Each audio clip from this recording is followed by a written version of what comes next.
Hello மக்களே, நம்ம அவரோட எதிர்பார்த்த இந்த வாரத்துக்கான ஒரு சரியான தரமான ஒரு டாஸ்க்கை வந்து பிக் பாஸ் அவர்கள் இறக்கி விட்டுருக்காரு அப்படின்னு வந்து சொல்லலாம். அந்த டாஸ்க்குடைய பேர் என்ன அப்படின்னு பார்த்தீங்கன்னா, ஆஹா ஓஹோ அப்படிங்கிற ஒரு ஹோட்டல். ஓகேங்களா? இந்த டாஸ்கில் வந்து இன்னொரு முக்கியமான விஷயம் என்னென்னா, வெளியில் இருக்கக்கூடிய எக்ஸ் கண்டஸ்டண்ட்டுங்க எல்லாருமே வரப்போகிறாங்க. அதாவது இந்த சீசனுடைய கண்டஸ்டண்ட்டுங்க கிடையாது, இதுக்கு முன்னாடி சீசன்களில் வந்து இருந்தாங்க இல்லையா, அந்த கண்டஸ்டண்ட்டுங்கெல்லாம் உள்ளர வரப்போகிறாங்க. குறிப்பாக இன்றைக்கி யார் வந்திருக்காங்க அப்படின்னு பார்த்தீங்கன்னா, பிரியங்கா, அதுக்கப்புறம் தீபக், அதுக்கப்புறம் மஞ்சரி, இவங்க 3 பேர் வந்து பார்த்திங்கன்னா கெஸ்ட்டாக வந்து வந்திருக்காங்க. ஸோ இது ஒரு ஹோட்டல் கான்செப்ட் அப்படிங்கிறதுனால சூப்பராக வேறு லெவலில் வந்து கான்செப்டை வந்து ஃபிக்ஸ் பண்ணியிருக்காங்க. குறிப்பாக சொல்லணும் அப்படின்னு பார்த்தீங்கன்னா, டீலக்ஸ் ரூம் அப்படின்றது ஒரு செக்மெண்ட்டு, அதுக்கு வந்து பணியாளர்கள்லாம் வந்து நியமிக்கப்பட்டிருக்காங்க. அதுக்கடுத்தா ப்ரீமியம் ரூம் அப்படின்னு சொல்லி இன்னொன்று தனியாக வந்து பிரிச்சுருக்காங்க. அது வந்து பார்த்திங்க அப்படின்னா தனியாக செட்டப்பாக ஆட்களை வந்து பிரித்து விட்ருக்காங்க. அதுக்கப்புறம் மல்டி குஷன் ரெஸ்டாரண்ட்டு, அதுக்கப்புறம் ராயல் கார்டன் அப்படின்னு சொல்லி ஒவ்வொரு ஏரியாவையும் அழகாக வந்து பிரிச்சுருக்காங்க. ஸோ அதுக்கேற்ற மாதிரி ஆட்களையும் பிரித்து செயல்பட வச்சுருக்காங்க. ஸோ இதில் யார் நல்லா ஸ்கோர் பண்ணுறாங்களோ அவங்க வந்து பெஸ்ட்டாகவும் ஒஸ்ட்டாகவும், யார் நல்லா பண்ணலையோ அவங்களெல்லாம் ஒஸ்ட்டில் வந்து சேர்த்த போகிறாங்க அப்படிங்கிறதுல மாற்றுக்கிறது இல்லை. பட் இதை ரொம்ப ஹைலைட்டான ஒரு விஷயம் என்ன அப்படின்னா, எக்ஸ் கண்டஸ்டன்ட்லாம் உள்ளர வராங்க.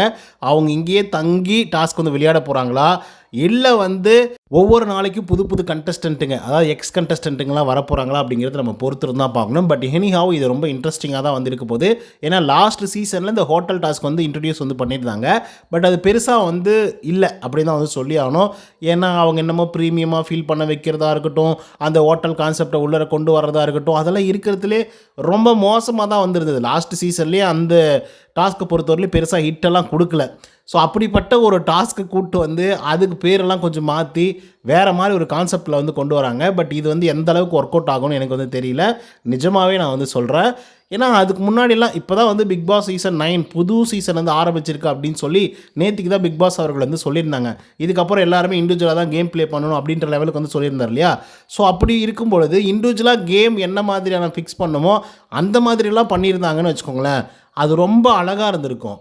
அதை விட்டு மறுபடியும் குரூப் கான்செப்ட்டு, ஹோட்டல் டாஸ்க்கு அப்படின்னு கொண்டு வந்தால் நிஜமாகவே அது வந்து சரி வராது, அது நல்லாவும் இருக்காது அப்படிங்கிறதுலாம் மாற்றுக்கருத்தில்.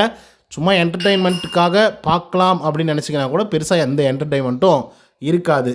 ஏன் அப்படின்னா அதில் சமைக்கிறது, சாப்பிட்றது, தூங்குறது, அதுக்கு இவங்க பணிவிடை பண்ணுறது, இந்த மாதிரி தான் போயிட்டுருக்குமே தவிர, இன்னொரு முக்கியமான விஷயம், உள்ளே இருக்கக்கூடிய ஆட்களுக்குள்ளே தான் போட்டியே நடக்க போகுது. ஓகேவா?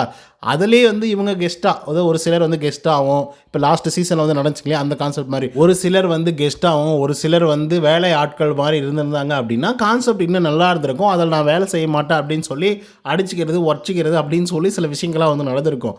பட் எக்ஸ் கண்டஸ்டண்ட்டுங்கெல்லாம் உள்ளர வரும்போது இவங்களுக்கு காம்படிஷனே வந்து கிடையாது. ஸோ அப்படி இருக்கும்போது இவங்க என்ன ஸ்கோப்பில் வந்து பர்ஃபார்மன்ஸ் பண்ண போகிறாங்க அப்படிங்கிறது எனக்கு வந்து தெரியல. எல்லாருமே வரக்கூடிய ஆட்கள்லாம் பெரிய ஆளுங்க, சொல்லப்போனால் இவங்களை விட சீனியராக இருக்கக்கூடிய ஆட்கள்.